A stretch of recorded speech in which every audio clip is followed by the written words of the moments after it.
السلام عليكم ورحمة الله وبركاته. بسم الله والصلاة والسلام على رسول الله. طبعا لسه مخلص التوم اهوت زراعته. كل سنة وانتم طيبين يا رب. ربنا يخضر لنا ويخضر لكم ويخضر لكل واحد بيزرع. طبعا دوت احنا في الشتاء دلوقتي موسم زراعة خضار. تمام. فانا قلت الريشة ديت انا هزرع هنا بصل ان شاء الله. فقلت الريشة ديت بدل ما ادينا فاضية طول السنة، الاتجاه التاني ده هنا توم، ازرع في الاتجاه التاني دوت ايه؟ ازرع شوية ايه؟ فاصوليا خضراء للبيت ناكل منهم اخضر. طب يجي واحد يسالنا محمد وريني الفاصوليا الخضراء قد ايه؟ الفاصوليا الخضراء محبايه صغيره بتاعت الخضار بتاعت الطبيخ. حبيتها اهي زي ما انتم شايفين اهي، حبايه قد ايه؟ صغيره اهي. طبعا انا عارف ان واحد يطلع يسالني في التعليقات يقول يا محمد انت جايب الفاصوليا دي منين؟ التجاوه دي انت جايبها منين؟ لان السوق مش موجود فيه الا التجاوه الحمراء او التجاوه البني. التجاوه دي انا كاسرها على ايدي، يعني كان حضرنا واحد جارنا اشتريت منه ربع كيلو، كان ربع كيلو قديم ومركون واخد رطوبه ومدخن وحالته بالبلا.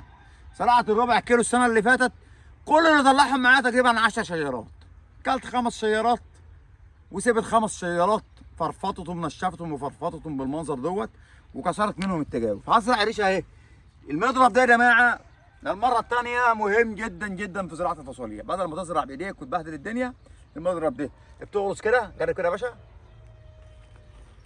وتحط حبايتين اهمت وتردم عليهم. تحط حبايتين اهمت وتردم عليهم. بص تحط حبايتين اهمت، زرعتها على حبايتين اهي كلها، وعلى بعد 20 سم من الجره الثانيه اهي، وتردم عليها كده في الليان اهي. يعني الارض ديت مترويه بقى لها يومين او 3 ايام اهي اهي. بصوا يا جماعه اهي، بصوا يا جماعه بالمنظر دي كده. ان شاء الله نص الخط دوت هناكل منه، والنص التاني هيكسر منه تجاوز الايه؟ ده السنه الجايه. ولا اللي يطلب مني شويه تجاوز بديله، يعني برضه هي لله تعالى. اللي بيطلب شويه تجاوز محمد ما عندكش تجاوز شويه فاصوليا بديله يعني شويه. اصل انا مش هزرع ده كله، يعني ده كتير جدا، يعني اللي نزرع الشويه دول نزرعوا جنوط بفضل الله اهو زي ما انتم شايفين كده يا جماعه. وبتنزرع ليه؟ تطلع بعد كام يوم يا حمرا ديت؟ بتطلع تقريبا بعد 7 8 ايام 6 ايام تلاقيها طلعت سريعه عامه يعني في الاتجاه، وبتطلع على عرق الارض زي ما انتم شايفين كده. ديت من الزراعات الحلوه، او من الزراعات اللي تعمل لك اكتفاء ذاتي في بيتك في اي حته في ارضك.